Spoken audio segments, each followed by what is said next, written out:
swinging off his head in a flare. Trap beats bumping, we don't even care.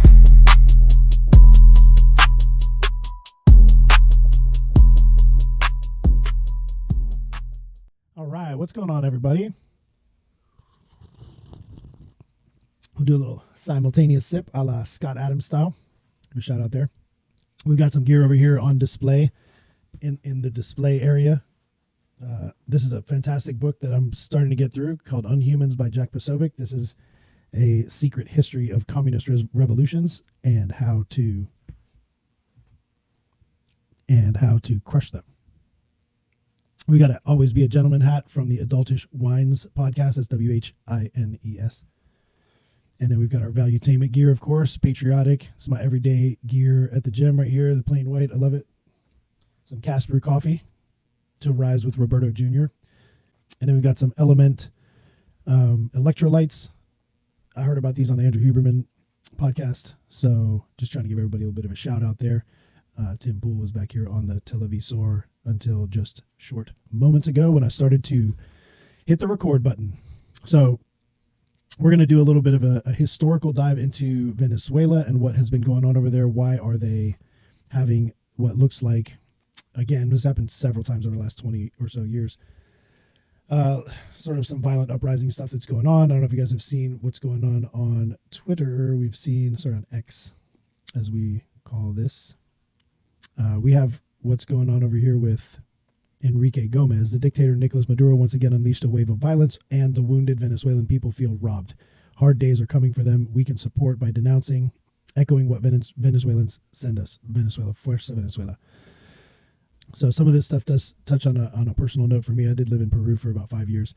Had a lot of Venezuelan people who were friends, who were employees, who were associates, and they were just great people in general. And I saw a lot of people suffering and having to leave their home country due to just sort of ridiculous stuff like this, which is tragic. We don't want this to happen anywhere in the world. I think what's happening right now has more to do with kind of the people actually are taking the power back from what has been an overriding tyrannical government. That looks like a good translation to me. There's a lot of stuff going on. I mean, these kids are in here. I hope those kids just be careful, man. They're trying to really take it into their own hands. They say they need support. We need tools to get to the Palacio Miraflores. That's the presidential palace in Caracas. And Venezuela needs you. Must end the dictatorship. Do you support these young patriots? In the age of fifth generation warfare, you don't really know which ones of these are real and which ones of these are promoted. There's all sorts of tools that people are using to pit us against one another. And there's all sorts of tools to spread fear, to cause reactions and reactivity, to sway political points of view and voting outcomes. So, yeah, we're going to go ahead and start talking about that. This looks like these guys are fleeing from this is the Chavista startups. I don't know what that means. The Chavistas are the Chavistas are like the Maduro supporters, the socialists. They're fleeing from the Miraflores Palace. It says here, this says they've got some snipers up there looking at the guarding over the palace because they're afraid of some violence, I guess. So anyway, there's lots of stuff going on right now. And to get into the history a little bit, so Hugo Chavez first took office in February of 1999. During his first year in office, his approval rating was 80%. His platform was based on an end to corruption, increased spending on social programs, and a redistribution of oil wealth. It was widely applauded. To anyone who's kind of hip to what's going on in the world of communism, that might sound like some familiar talking points. I've heard people in the current American United States political spectrum talking about the same type of stuff too. Chavez oversaw the drafting of a new constitution that gave him unprecedented control over the three branches of government. This was in 1999. And then by early 2002, his approval rating had fallen to 30%. And anti-Chavez marches had become a regular occurrences.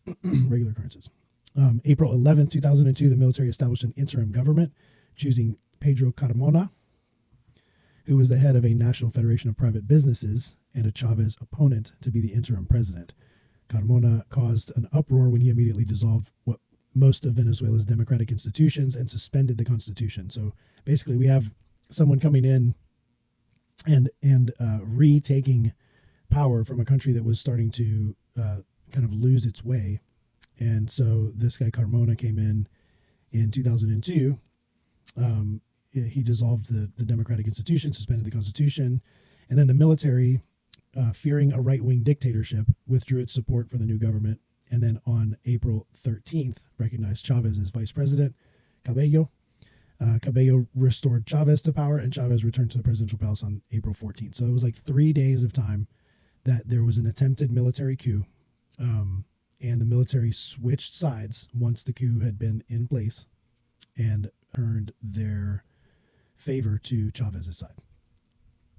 So that was 2002. In 2006, in December, Chavez was elected president for a third time. He had installed a 6-year term, presidential term. I don't know if he installed that or if that was previously written into the Venezuelan constitution. But there's a 6-year term. So in December 2006, he was elected president for a third time with a 63% of the vote, ensured another 6 years in power. He pushed ahead with plans for 21st century socialism by nationalizing key industries, including electricity and telecommunications, and as well as what remained of the private oil sector. Venezuela is a massively oil-rich country. So in 2007, Chavez sponsored a package of amendments to the Venezuelan constitution, including things like a maximum 6-hour workday. Most of his changes would have increased power to the executive branch, including giving it greater control over the central bank and allowing it to seize property without a legal ruling. The most controversial provision would have allowed for the president's indefinite reelection. So he proposed this package in 2007 of amendments, and it was narrowly avoided. It was a 51-49 vote on a popular referendum that was Chavez's first defeat at the polls. So he's in power at 99, and then by 2007, he finally suffers his first kind of pushback from the population. In February 2009, a more moderate package of constitutional changes was approved. This time it was approved in a popular referendum, and that cleared the way for Chavez's perpetual reelection. The government launched an aggressive program to stifle dissent, arresting key political opponents, closing dozens of opposition radio stations, and moving to close the Global Vision, the only television station that was critical of the government. So it's not the best not the best sign of things to come. That was 2009. Sorry, February of 2009. The election in October 2012 was not as close as expected, although Chavez's margin of victory was about 10%. So, I mean, that's a big spread for what we're used to here in the U.S., actually. And that was considerably less than his triumph in 2006 when he had captured almost 2/3 of the vote. So, I mean, it's interesting to note here, actually, that a lot of times in these situations, it's almost like the people, the population wants, I mean, it's like they vote for the tyrant. And they don't know, they're not voting for a tyrant, but they vote for the person who looks, says, well, I have your back. But then it becomes evident after a certain period of time that person has been a tyrant all along. So 2012, he's put back into office again. So now he's been 99 through 2002, been 13 years that he's been the president of Venezuela. So in December of 2012, Chavez underwent cancer surgery, his fourth cancer surgery in Cuba. He hung out with Castro a lot. I think he spent a lot of time in Cuba. And then he ended up not making it back. He had designated his vice president, Nicolas Maduro, to be the successor should he not survive. He didn't survive, so Maduro came, to power that way. So you basically have the same administration in there for now. It's up 13 years, right? December 2012 is effectively like 14 years from 99. And then I'm going to take a second here and just say Chavez really actually saw himself as a modern day Bolivar, which is like the liberator. Bolivar led the revolution against Spain. So it was like it would be like equivalent to like a George Washington for Latin America. Bolivar had led the fight for Latin America's independence from Spain, advocated for the creation of a League of Latin American States. So Chavez combined Bolivar's vision of a unified Latin America free from interference of foreign powers with revolutionary Marxist ideology. Chavez worked to create a Latin American alliance over the years, and some of that took and some of that didn't. Some of the countries rejected his, advances, said that he was meddling in their affairs and whatnot. But yeah, it's just interesting how many of these ersatz revolutionaries are sociopaths. They're well-meaning sociopaths. And I think I don't know. It's a whole different question. Where does that split off, and where do they start going down this dark path of tyranny? I don't think Chavez really got all the way down to the dark path that Maduro's on now, but it's just an interesting aside to bring up that a lot of these guys are really well-meaning and well-intentioned. They're we want to help the people, power to the people, but they don't seem to understand that the universal energetic exchange of value, it just doesn't work that way. You're going to get what you give, and if what you give is always taking, right? If you're just dependent on the government or whoever, the government, you're not dependent on the government, you're dependent on everyone else to produce, and you just take it. The government's just an intermediary. So the system of communism or socioeconomic redistribution of value, it just doesn't work. What you have to do is learn how to create value. When you learn how to create value or be valuable to the society, then you're going to create more harmony in the society. It's like you create value and you get value back. So it goes in both directions. So the whole society grows and becomes more valuable. So this is an argument in favor of meritocracy, and for us to strive and make the best of ourselves in order to make the world a better place.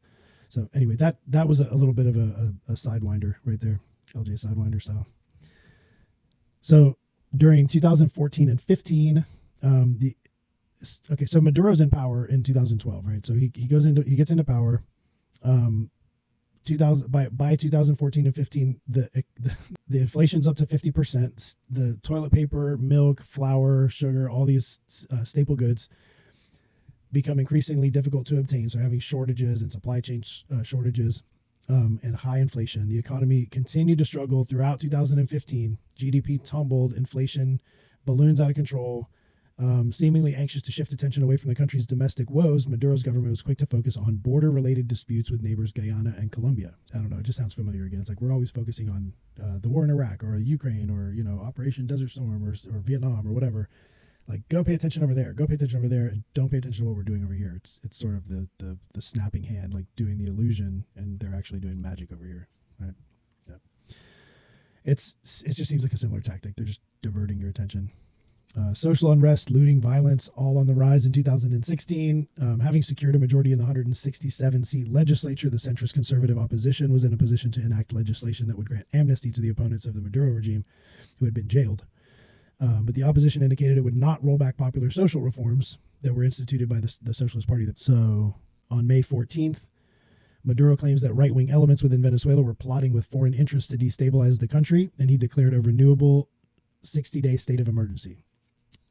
It granted police, army, authorities additional powers to maintain public order. They say. Various votes and referendums were argued and fought over as official departments dragged their feet. They're continuing to report votes correctly. They're taking their time counting. And then all these hassles started, to bring up more protests amongst the people, amongst the public. The central bank had stopped releasing statistics, but it was leaked that the bank had measured an 18.6% drop in the GDP for 2016. So inflation rate of 800% in 2016. So this is when it started getting really bad. They started the century out. They started in 99 and during Chavez's reign with one of the strongest economies in South America, really a very strong globally competitive economy. Like I said, just one of the biggest petroleum producing countries. And then this economy devolves into one of the continent's worst performing, with shortages of food and medicine growing increasingly acute. So we were actually in Peru at this time. We moved in June of 2016. And during these next few years, as all of these refugees start flooding out of Venezuela, they're going through the jungle. I mean, these guys are dragging suitcases, and they're doctors, they're surgeons, they're engineers, there's farm workers, there's just regular people of all sorts. And they have to flee the country because an 800% rate of inflation is absolutely ridiculously outlandish. It's imagine having to go to the store and pay $10,000 for a dozen eggs. $10,000 for a dozen eggs. I don't know if that's the math adds up, but it's in that ballpark. So it got really bad. 2016 is when it started getting But I mean, it's starting to really steadily decline once Maduro gets in power. I want everyone to be able to have a general understanding of what happened over the 25-year period of time between now and 1999. And there's another 20-year period of time because Chavez had started in the 80s in the military, kind of building his little movement. Kind of like AOC is building a movement, and AOC is a member of communist and socialist parties, right? So we have to just be aware and have the discussions and educate people through these type of means. In January of 2017, Maduro's authoritarian power grab intensified at the end of March when the Supreme Court effectively dissolved the legislature and assumed its functions after declaring that the body was in contempt. So it's like declare corruption and say, no more legislature, we're going to run it from the Supreme Court. On June 27th, it got worse. Militants and an apparently stolen police helicopter attacked the Supreme Court in Caracas, dropping several grenades and strafing the building with gunfire. Okay. Yeah, just another day at the office. And then this is getting towards the election of 2018. And I think they were trying to have the election early because there's real opposition. Now there's people who are standing up and they're going like, hey, dude. So in June, they are like strafing the Supreme Court with a stolen helicopter. The opposition boycotted the July 30th election for the Constituent Assemblies, and thousands took to the streets as violent protests rocked the country. At least 10 people were killed, and an opposition politician was shot dead in his home just hours before the polls opened. Yeah, surprising. Maduro's opposition claimed that 90% of the voters had abstained from this particular election. The absence of anti-fraud measures and independent observers led many in Venezuela and abroad to dismiss the legitimacy of the election. So that sounds like familiar stuff. Like the absence of anti-fraud measures and independent observers was causing people to question the validity of the elections. I think I've heard that somewhere before, more close to home. So the U.S. responded by freezing Maduro's assets and barring trade with him. Sanctions had already been enacted against more than a dozen of his associates, and Maduro became the fourth sitting head of state to be personally targeted with economic sanctions by the U.S. That's 2017-18, in the middle of the Trump administration, by the way. So just so you know, that's someone who's opposed to corrupt, power-grabbing communist governments or people activity. So 2 days after the election, opposition leaders Leopoldo Lopez and Antonio Ledesma were taken from their homes in the middle of the night by state security agents. So they're arresting political opponents. There's, people stealing helicopters and attacking the Capitol. Their election results, and there's some more here about like they're refuting the election results. The opposition alleged that there had been widespread ballot manipulation and pointed to the last minute relocation of hundreds of polling places without public notice, often away from opposition strongholds. So they moved all of the places you could go vote to the like blue areas, so to speak. I guess it would be red areas because they're like red communists. After initially refusing to pledge allegiance to the Constituent Assembly, which was Maduro's requirement for taking office, 4 candidates changed their minds and bowed to Maduro's will. And that prompted the leader of the opposition, Capriles, to announce on October 25th that he was leaving the opposition coalition in protest. They're like, you're a bunch of rhinos, I'm leaving the party, basically, is what that amounts to. So now we're getting into 2018, maybe not so ironically, right after that guy Capriles announced that he was leaving the opposition coalition, and these 4 opposition coalition people had like bowed to Maduro's will. The European Union awarded the opposition coalition the EU's Sakharov Prize for Freedom of Thought. Yeah, ironic. So in 2018, Venezuelan oil production had plummeted. The GDP had declined by another 14%, according to the International Monetary Fund. Food shortages, medicine shortages were all over the place. Hyperinflation was hitting, and hyperinflation was at 2,400%. So I remember some of the guys telling me stories about bringing like boxes, like shoe boxes full of bills of like $100 bills and $1,000 bills. Like you would bring like a $10 million in cash or something to buy like a lollipop for your daughter, or like a dozen of eggs or something, like some crackers and like just basic simple stuff that should cost what would have cost us like maybe 10 soles, like maybe like $3 or $4, and it was costing them like millions and millions of bolivares. So it was pretty much worthless. So on January 23rd of 2019, 2 weeks after Maduro's inauguration, Juan Guaido, the newly elected leader of the opposition, head of the National Assembly, declared himself Venezuela's acting president, claiming the constitution justified his action because the allegedly fraudulent election of Maduro had left the country without a president. The United States and some other countries also recognized Guaido as the legitimate leader of Venezuela. There's some questions about this in various media sources. There's rumors about Guaido being kind of like groomed by some international or maybe U.S. intelligence agencies. We don't know what was going on really, but what we do know is that was January 23rd, and then on April 30th, they staged a coup attempt, and it was definitely an attempt because it began in the morning of April 30th, and then by the end of the day, the people that he had brought with him basically like double-crossed him. Head of the intelligence apparatus of Venezuela had switched sides, and so the coup completely failed. And that was it was April 30th of 2019. I remember that being in the news, and I remember some stuff, but I haven't looked up any specific articles about it. Maybe we can look some of those up by Sunday. But by the beginning of 2021, more than 5 million Venezuelans had fled the country, and the situation that only worsened in the last 3 years, from 2021 until now. So what is all this going to tell us about the current state of affairs, either in Venezuela or in the U.S.?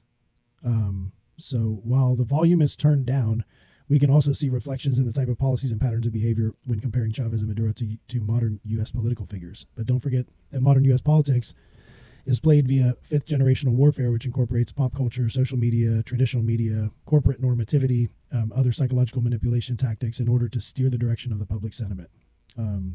That's one of the most important discussions to have. It's probably one of the most sought after discussions for, to be targeted or shut down by the sort of like powers that be, because that's the new, the way things are done in the world these days. So I'm going to say it again. Don't forget that modern U.S. politics is played via fifth generational warfare, which incorporates pop culture, social media, traditional media, corporate normativity, and other psychological manipulation tactics in order to steer the direction of the public sentiment. So we just have to be aware of that and the similarities and the parallels between like Chavez, as it's sort of like the water's getting warmer, and then Maduro as the water starts to come to a boiling point. We don't want to be the frogs in a pot, right? We want to actually know what's going on and be like, hey, that guy's over there, like turning up the flame on us. Watch out. In order to appease his devastated population, Maduro and his administration have been rounding up criminals and sending them to the U.S. They're sending them to illegally cross the border. I have a feeling that there's probably some kind of work between Mexico and Venezuela. There's probably a relationship there on the sort of official bureaucratic level, somewhere in the sort of deep state, right, the managerial class level, because they're also using similar tactics in Mexico. These kind of violent tactics that are going on with these are instigated riots, and this kind of violence happens, and they'll target specific people, but they'll also just create a general sense of chaos, and everyone sort of knows that if you vote the right way, we will have peace in the streets, and if you vote the wrong way, if you start talking about voting the wrong way, you start talking about stuff that we don't like, then we might have to have a protest for our rights, like power to the people. So you have to just be careful, because it's a very common tactic that's used for all time. This is like old as dirt. It's an extreme tactic. It's used more commonly than you think. It's used definitely in Mexico to install the recently elected socialist president of Mexico, who's replacing Lopez Obrador. You got to vote the right way. The black shirts, the brown shirts, the black shirts in Italy, the brown shirts in Germany. That was the World War II tactic. And they use the same tactic there. Here we call it Antifa, we call it BLM, we call it LGBTQ. Now we call it like the pro-Palestine, peace in Palestine or whatever. These are all the same tactic. They're all the same basic mechanism that's just grabbing these people, pulling their emotional triggers, and using them to create violence and it's like discord and discomfort and disharmony, just to get people to go along. Because most people go along to get along, right? Like most people don't really want to have anything to do with politics. They don't want to have to think about that kind of stuff. They don't like politicians. They think they're just a bunch of like manipulative liars and sociopaths, which they're probably not far off base with that assessment. And they just kind of like are resigned from wanting to be involved whatsoever. And so unfortunately that makes the mass population very easy to manipulate into the right direction because they don't want to make waves in the house, man. They don't want to rock the boat. They just want to go about their day, go to work, like buy their groceries and go home and watch their TV shows and play with their kids. I mean, like it's nothing, you can't fault them for that. But you do have to understand that those who are not involved in politics are destined to be ruled by idiots who are, or whatever the quote is, from, I think, Plato. If you don't get involved, if you don't know what's going on, somebody's going to know what's going on. Somebody's going to get involved, and then you're going to be assed out, as they say. So that's about it. I wanted to go down that dive. I want to ask a couple of questions, and I want you guys to know, let us know in the comments what your thoughts are. We can bring those comments up when we do our show on Sunday with the Burnt Biscuit Gang podcast. You can email us at burntbiscuitgang@gmail.com. I'll go ahead and put that link in the comment section below or in the description. Hit the like button, hit the subscribe button. This is like, we're going to be recording our second podcast on Sunday. We'd really love the support, and we really just want to spread the knowledge and information. We want people to be aware of what's going on, which is why I'm doing this sort of indie episode. And I'm going to try and get the other guys, to get John and Will, to also do some episodes, to also do some deep dive research into stuff that they're that they're interested in or that they're noticing in the news, because if we don't talk about this stuff, it's never going to change. So if we want to make a difference in the world, if we want to make people's lives better, this is the first step. We got to have the conversation. So we want to know what can we do to break the cycle? How can we help individual citizens build personal merit that will potentially set them above that cycle? Why do nations, or more specifically, why do individual citizens of nations choose to go down this like already heavily trodden path of socialist communist leadership? Like, how many times do we have to go down that path? Does anyone know the history of the Russian Revolution, the Bolshevik Revolution of 1917? Does anyone know what happened in Cambodia in the 70s? Does anyone understand like what the process was here to watch Venezuela go into its collapse cycle, or any of the other ones that we could just bring up story after story? The worst ones are Russia, China, Cambodia. Those are devastating numbers of people killed by starvation, by tyranny, by reassignment of property, and just total economic collapse. So I really don't want to have to go through it. I don't think any of us really want to have to go through it. We're going to have the conversation. Burnt Biscuit Gang podcast is here to help bring people information so that we can escape that cycle and we can transcend and go into a cycle where the future looks bright, where humanity is out there helping each other get better, adding value into the world, which just continuously ends up adding value to our own individual lives, and it becomes just a beautiful cycle of abundance. So wishing everybody the best. This is the deep dive trial number 1. Let us know how we can get better. My name is LJ Wiley for the Burnt Biscuit podcast. Go wide open, goggins on the playback. Smoke rising high, fire alarm screaming attack. In the kitchen with the heat, gotta bring it right back. TV hounded louder than the dogs on the street. Guidance spitting wisdom.